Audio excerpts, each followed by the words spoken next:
In Plutarch's Lives, translated by John Dryden, revised by Arthur Hugh Clough, we continue Caius Marius. Complaints of the soldiers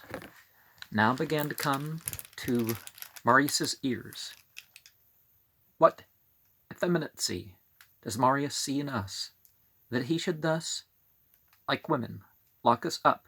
from encountering our enemies? Come on,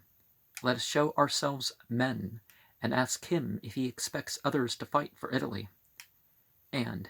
means merely to employ us in servile offices, when he would dig trenches, cleanse places of mud and dirt, and turn the course of the rivers. It was to do such works as these, it seems, that he gave us all our long training. He will return home and boast of these great performances of his consulships to the people. Does the defeat of Carbo and Capio, who were vanquished by the enemy, affright him? Surely they were much inferior to Marius, both in glory and valor, and commanded a much weaker army. At the worst, it is much better to be in action, though we suffer for it, like them, than to sit idle spectators of the destruction of our allies and companions. Marius, not a little pleased to hear this, gently appeased them, pretending that he did not distrust their valor, but that he took the measures as to the time and place of victory from some certain oracles, and in fact he used solemnly to carry about in a letter a Syrian woman called Martha, a supposed prophetess, and to do sacrifice by her directions. She had formerly been driven away by the Senate, to whom she addressed herself, offering to inform them about these affairs, and to foretell future events, and after this betook herself to the women, and gave them proofs of her skill, especially Marius's wife, at whose feet she sat when she was viewing a contest of gladiators, and correctly foretold which of them should overcome. She was for this, and, like predictings, sent by her to Marius and the army, where she was very much looked up to, and for the most part carried about in a litter. When she went to sacrifice, she wore a purple robe, lined and buckled up, and had in her hand a little spear trimmed with ribbons and garlands. This theatrical show made many questions whether Marius really gave any credit to her himself, or only played the counterfeit, when he showed her publicly to impose upon the soldiers. What, however, Alexander the Mundian relates about the vultures does really deserve admiration, that always before Marius's victories there appeared two of them, and accompanied by the army, which were known by the brazen collars, the soldiers having caught them and put these about their necks, and so let them go, from which time they in a manner knew to whom they were joined. As many of the Ambrones as escaped, there were heard from these all through the night wild bewailings, nothing like the sighs and groans of men, but a sort of wild beast-like howling and cursing, joined with threats and lamentations rising from the vast multitude, and echoed among the neighboring hills and hollow banks of the river. The whole plain was filled with hideous noise, insomuch that the Romans were not a little afraid, and Marius himself was apprehensive of a confused, tumultuous night engagement. But the enemy did not stir either this night or the next day, but were employed in disposing and drawing themselves up to the greatest advantage. Of this occasion Marius made good use, for there were beyond the enemies some wooded ascents and deep valleys, thickly set with trees, whither he sent Claudius Marcellus secretly with 3,000 regular soldiers, giving him orders to post them in ambush there, and show themselves at the rear of the enemies when the fight was begun, the others refreshed with victuals and sleep. As soon as it was day, he drew up before the camp, and commanded the horse to sally out into the plain, at the sight of which the Teutons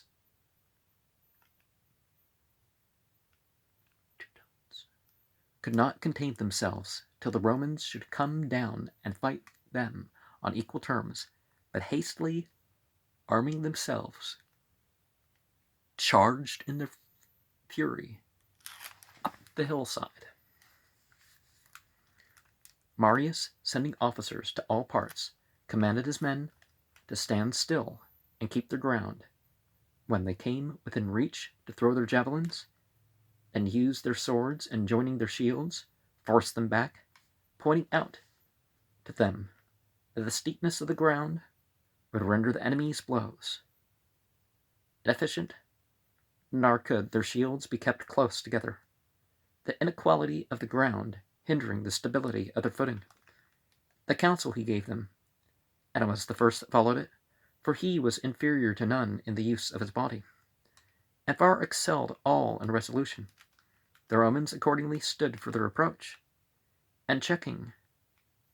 them in their advance upwards, forced them little by little to give way and yield down the hill. And here, on the level ground, no sooner had the Ambrones begun to restore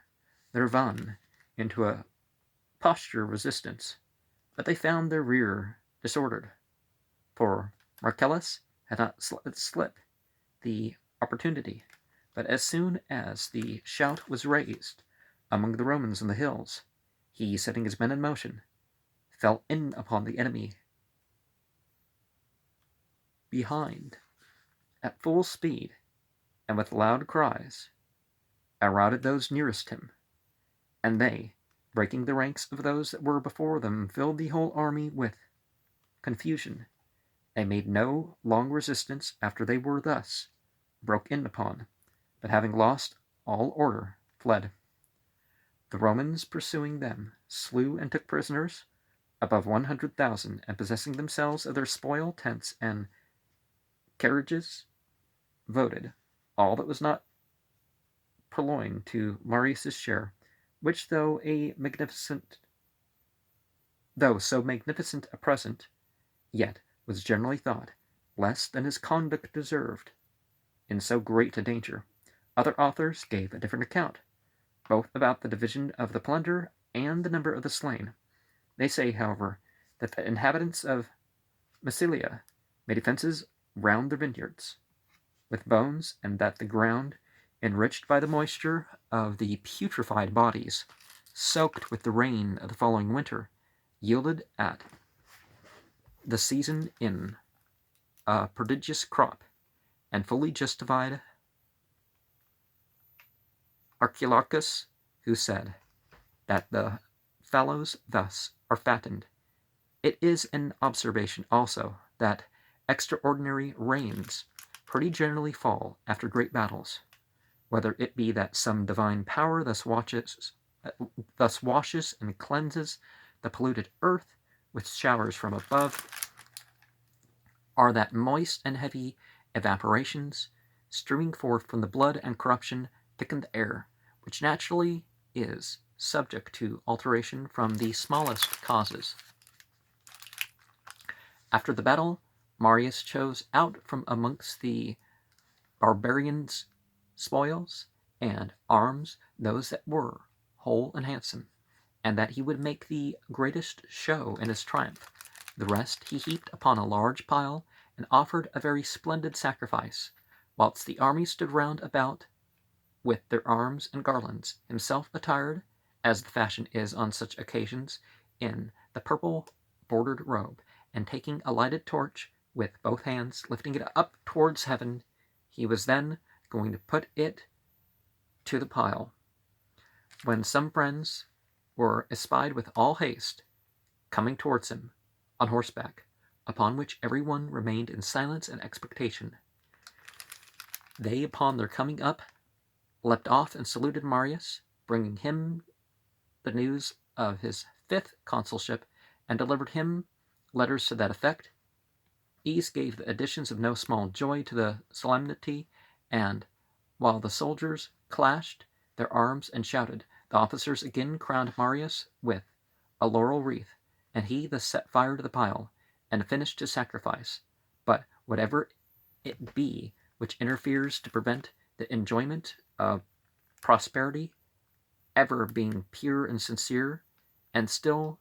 diversifies human affairs with the mixture of good and bad, whether fortune or divine displeasure, or the necessity of the nature of things, within a few days Marius received an account of his colleague Catullus, which, as a cloud in serenity and calm, terrified Rome with the apprehension of another imminent storm. Catullus, who marched against the Cimbri,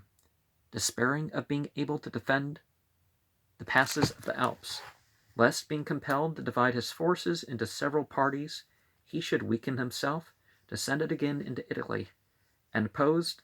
his army behind the river Adige, where he occupied the passages with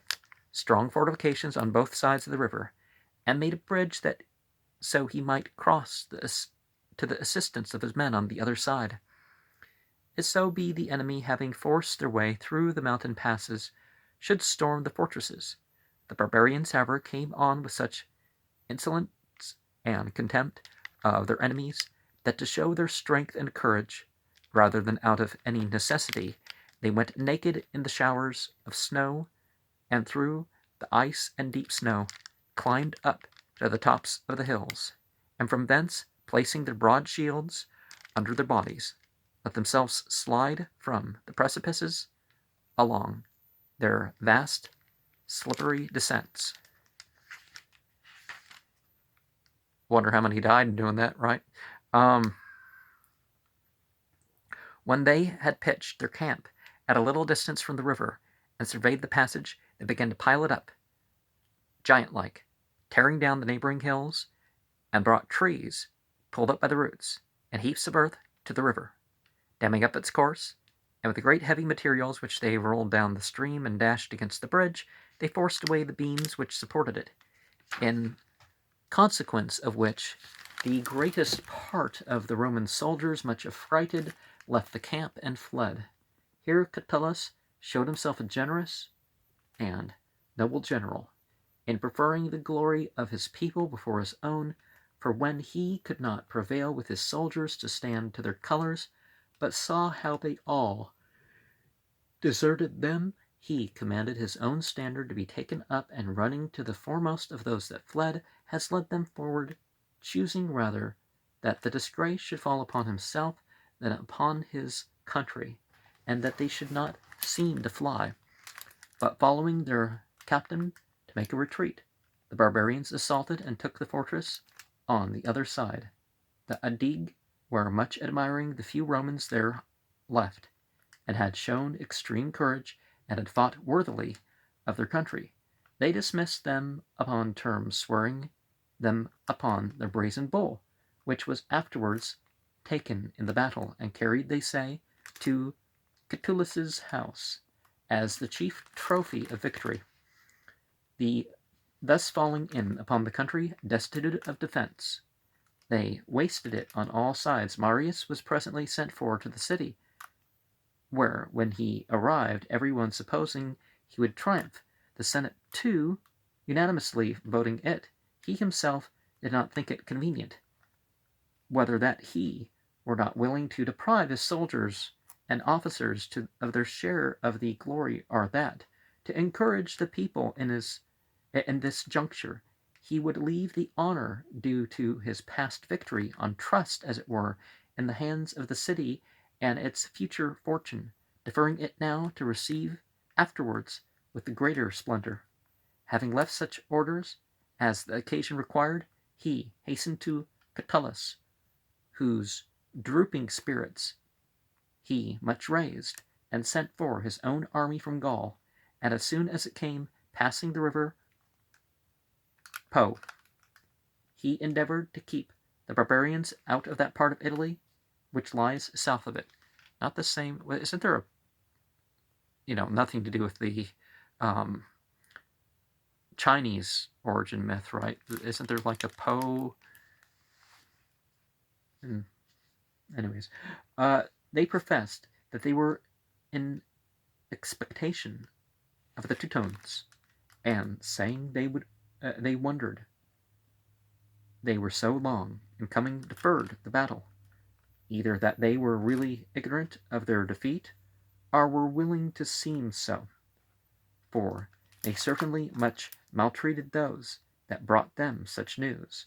and sending to Marius, required some part of the country for themselves and their brethren, and cities fit for them to inhabit.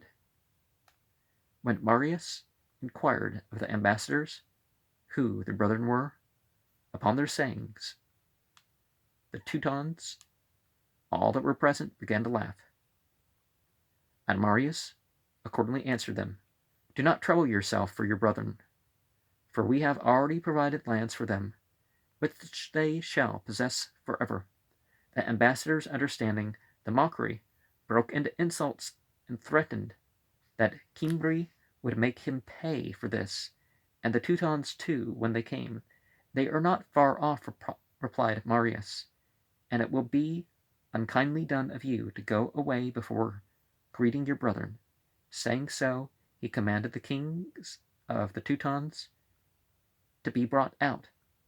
as they were in chains, for they were taken up by the Sequani among the Alps, before they could make their escape. This was no sooner made known to the Cimbri, but they with all expedition came against Marius, who then lay still and guarded his camp. It is said that against this battle Marius first altered the construction of the Roman javelins, for before at the place where the wood was joined to the iron, it was made fast with the 2 iron pins, but now Marius let one of them alone as it was, and pulling out the other, put a weak wooden peg in its place, thus contriving that when it was driven into the enemy's shield, it should not stand right out, but the wooden peg breaking, the iron should bend, and so the javelin should hold fast by its crooked point and drag. Boeorix, king of the Cimbri, came with a small party of horse to the Roman camp, and challenged Marius to appoint the time and place where they might meet and fight for the country. Marius answered that the Romans never consulted their enemies when to fight, however he would gratify the Cimbri so far, and so they fixed upon the 3rd day after, and for the place, the plain near Vercellae, which was convenient enough for the Roman horse, and afforded room for the enemy to display their numbers. They observed the time appointed, and drew out their forces against each other. Catullus commanded 20,300, and Marius 32,000, who were placed in the 2 wings, leaving Catullus the center. Sulla, who was present at the fight, gives this account, saying also that Marius drew up his army in this order, because he expected that the armies would meet on the wings, since it generally happens that in such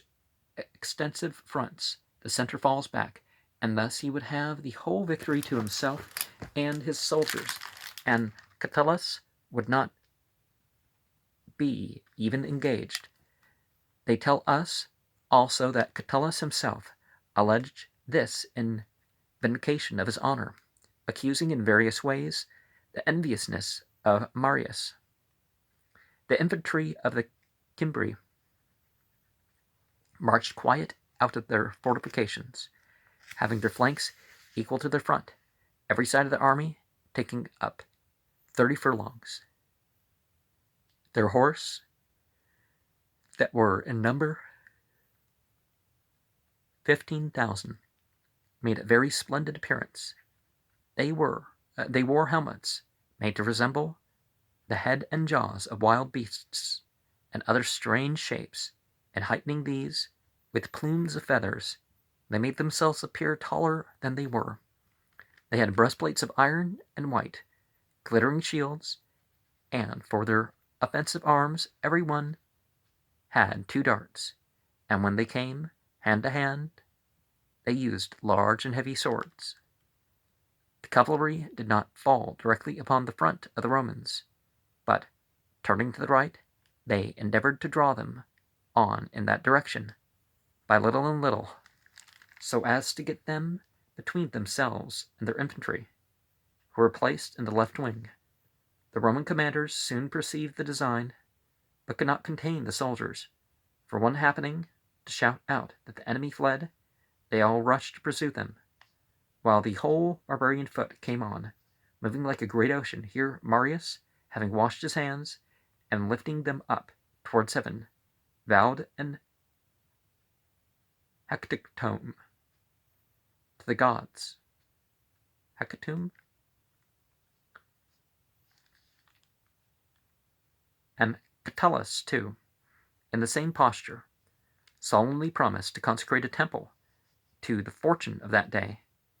They say, too, that Marius, having the victim shown to him, as he was sacrificing, cried out with a loud voice, "The victory is mine!" However, in the engagement, according to the accounts of Sulla and his friends, Marius met with, might be called, a mark of divine displeasure, for a great dust being raised, which, as it might very probably happen, almost covered both the armies, he, heading on his forces to the pursuit, missed the enemy, and having passed by their array, moved for a good space up and down the field. Meanwhile the enemy, by chance engaged with Catullus, and the heat of the battle was chiefly with him and his men, among whom Sulla says he was, adding that the Romans had great advantage of the heat and sun that shone in the faces of the Cimbri, for they, well able to endure cold, and having been bred up, as we observed before, in cold and shady countries, were overcome with excessive heat. They sweated extremely, and were much out of breath, being forced to hold their shields before their faces, for the battle was fought not long after the summer solstice, or as the Romans reckon, upon the 3rd day before the new moon of the month now called August, and then Sextilis.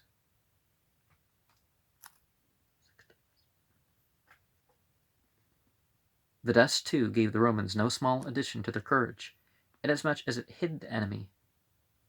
For afar off they could not discover their number, but every one advancing to encounter those that were nearest to them. They, keen to fight hand to hand before the sight of so vast a multitude had struck terror into them. They were so much used to labor, and so well exercised, that in all the heat and toil of the encounter, not one of them was observed either to sweat or to be out of breath, so much so that Catullus himself, they say, recorded it in a commendation of his soldiers. Here, the greatest part and most valiant of the enemies were cut in pieces, for those that fought in the front, that they might not break their ranks, were fast tied to one another, with long chains put through their belts. But as they pursued those that fled to their camp, they witnessed a most fearful tragedy. The women standing in black clothes on their wagons slew all that fled, some their husbands, some their brethren, others their fathers, and strangling their little children with their own hands, threw them under the wheels and the feet of the cattle, and then killed themselves. They tell of one who hung herself from the end of the pole of a wagon, with their children tied dangling at her heels. The men, for want of trees, tied themselves, some to the horns of oxen, others by the neck to their legs, and so pricking them on by the starting and springing of the beasts, they might be torn and trodden to pieces. Yet for all they thus massacred themselves, above 60,000 were taken prisoners, and those that were slain were said to be twice as many. The ordinary plunder that was taken by Marius's soldiers, but the other spoils, as ensigns, trumpets, and the like, they say, were brought to Catullus's camp, which he used for the best argument that the victory was obtained by himself and his army, some dissensions arising, as was natural, among the soldiers. The deputies from Parma, being then present, were made judges of the controversy, whom Catullus's men carried about among their slain enemies, and manifestly showed them that they were slain by their javelins, which were known by the inscriptions having Catullus's name cut in the wood. Nevertheless, the whole glory of the action was ascribed to Marius on account of his former victory,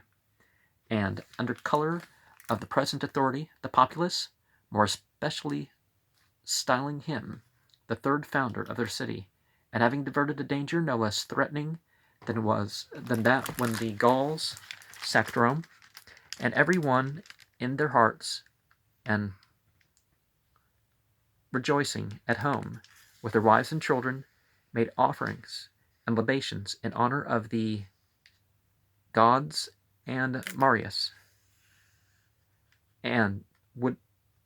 have had him solely have the honor of both the triumphs. However, he did not do so, but triumphed together with Catulus, being desirous to show his moderation even in such great circumstances of good fortune. Besides, he was not a little afraid of the soldiers in Catullus's army, lest if he should wholly bereave their general of the honor, they should endeavor to hinder him of his triumph. Marius was now in his 5th consulship, and he sued for his 6th in such a manner as never any man before him had done. Even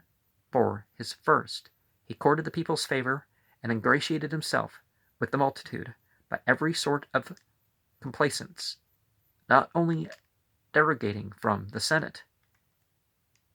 from the state and dignity of the office, but also belying his own character by attempting to seem popular and obliging, for which nature had never designated him.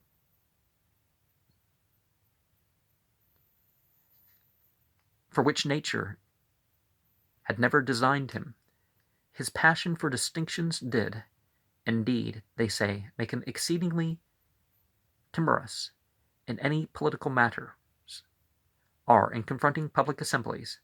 and that undaunted presence of mind he always showed in battle against the enemy forsook him when he was to address the people. He was easily upset by the most ordinary commendation or dispraise. It is told of him that having at one time given the freedom of the city to 1,000 men of Camerinum,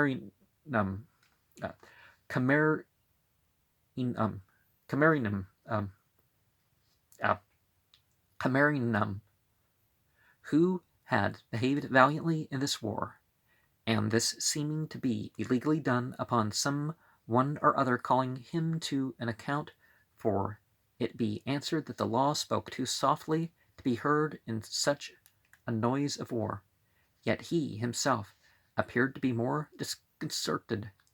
and overcome by the clamor made in the assemblies. The need they had of him in the time of war procured him power and dignity, but in civil affairs, when he despaired of getting the first place, he was forced to take himself to the favor of the people, never caring to be a good man, so that he were but a great one. He thus became very odious to all the nobility, and above all he feared Metellus, who had been so ungratefully used by him, and whose true virtue made him naturally an enemy to those that sought influence with their people, not by the honorable course, but by subservience and complaisance. Marius, therefore, endeavored to banish him from the city, and for the purpose he contracted a close alliance with Glaucia and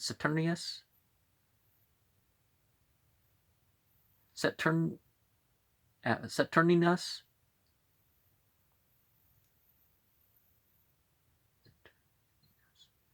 a couple of daring fellows who had the great mass of the indignant and seditious multitude at their control, and by their assistance he enacted various laws, and bringing the soldiers also to attend the assembly, he was enabled to overpower Metellus, and as Rutilius relates, in all other respects a fair and faithful authority, but indeed privately an enemy to Marius, he obtained his 6th consulship by distributing vast sums of money among the tribes, and by this bribery kept out Metellus, and had Valerius Flaccus given him as his instrument rather than his colleague in the consulship. Now it's better to have lower taxes, right, than to, throw that sort of thing in, but or to do more for the people with the money, because in theory the government should be able to do better with its funds than the general people, for the general good of the public. But the people had never before bestowed so many consulships on any one man, except on Valerius Corvinus only, and he too, they say,